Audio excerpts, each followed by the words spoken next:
Hello दोस्तों, अद्भुत कहानी संग्रह में आपका स्वागत है। आज की हमारी कहानी है फैसला। फ़ोन की घंटी लगातार बजे जा रही थी। सुबह के 10:30 बजे थे। ममता घर के काम निपटा रही थी।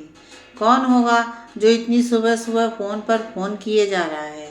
पक्का बुआ जी ही होंगी, ममता ने मन ही मन सोचा।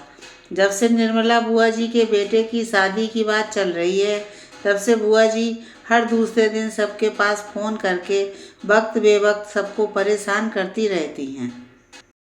फटाफट बर्तन धोकर दुपट्टे में हाथ पोंछती फ़ोन की तरफ लपकी। स्क्रीन पर बुआ जी का नाम देखकर हंसी और झुंझलाहट दोनों एक साथ उसके चेहरे पर आ गईं और वो खुद से ही बोल पड़ी, गए अब तो 1-1.5 घंटे फ़ोन पर।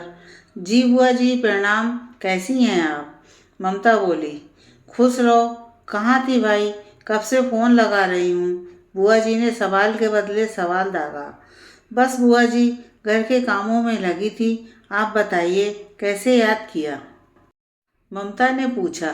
बुआ जी तो जैसे इंतजार ही कर रही थी कि कोई उनसे पूछे।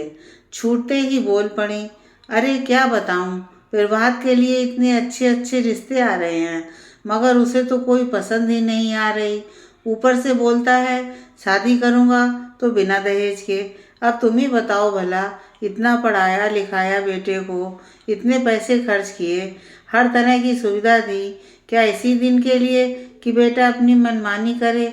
ममता कुछ कहती, इसके पहले ही बुआ जी रोने लगी और आगे बोली, तुम ही सोचो, क्या माँ बाप का कोई अरमान नहीं होता बेटे को लेकर? क्या हमारा शौक नहीं है कि हम धूमधाम से उसकी शादी करें, हमारी भी 4 लोगों में इज्जत हो? सारी जिंदगी की कमाई बेटे को लायक बनाने में लगा दी।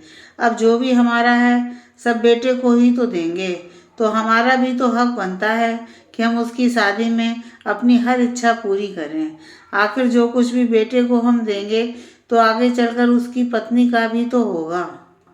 ममता इस आखिरी बात पर हतप्रत रह गई। उसने कहा, मतलब आपको दहेज चाहिए क्योंकि आपने अपने खुद के बेटे को पालने में पैसे खर्च किए हैं। बुआ जी को सच चुभ गया। वो बोली, तो हमें कौन सा अपने लिए कुछ चाहिए? जो मिलेगा वो भी तो उसी का होगा। ममता खुद को संयत करते हुए बोली, बुआ जी वो सब तो मैं नहीं जानती, मगर एक बात तय है, अगर आपने अपने ही बेटे के प्रति निभाए गए फर्ज और प्रेम को पैसों से तोल दिया तो कल को बहू क्या, बेटे की नज़रों में भी आपकी इज्जत कम हो जाएगी।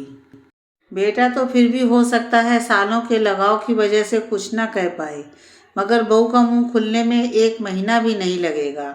मैं भी एक औरत हूँ और मन की बात कहूँ तो मैं भी ऐसे इंसान और रिश्तों को इज्जत नहीं दे पाऊंगी। बुआ जी शांत थी। ममता आगे बोली, आप बेशक धूमधाम से शादी करिए, उसकी तैयारियां जैसे मन हो वैसे करिए, जितना तामझाम करना हो करिए, वो आपका हक है, मगर खुद के दम पर, ना कि लड़की वालों पर बोझ डालकर कि इन चीज़ों के पैसे वो दें। आपके शौक आपकी जिम्मेदारी हैं।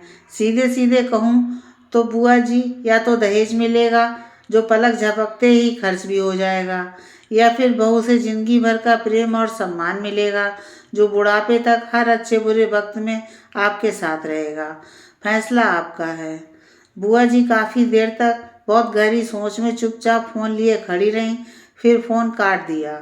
अगले दिन फिर बुआ जी का फ़ोन आया। ममता ने फ़ोन उठाया। फ़ोन उठाते ही दूसरी तरफ से बुआ जी की चहकती हुई आवाज़ आई, बिटिया जल्दी से टिकट करा लो, अगले महीने की 16 तारीख को तुम्हारे भाई की सगाई है, कम से कम 1 हफ्ते पहले आना है तुमको। सच में बेटा, कल तुमने कुछ बातें साफ साफ कहकर मेरी आंखें खोल दी। हमने फैसला किया है कि लड़की वालों से कोई मांग नहीं करेंगे। परिवार भी बहुत खुश है, बस अब तुम भी जल्दी आने की तैयारी करो। ममता ने खुश होकर जी बुआ जी कहा और फ़ोन रख दिया। दहेज जैसी प्रथाओं पर रोक लगाने के लिए कोई कानून काम नहीं आएगा जब तक हम खुद इस पर रोक नहीं लगाते, और दहेज लेने वालों को कभी भी लड़की दिल से नहीं अपना पाती। रिश्तों की डोर टूटे ना, इसलिए वो हर कर्तव्य तो निभा देती है, पर कहीं ना कहीं उसके मन में एक दरार जरूर पड़ जाती है।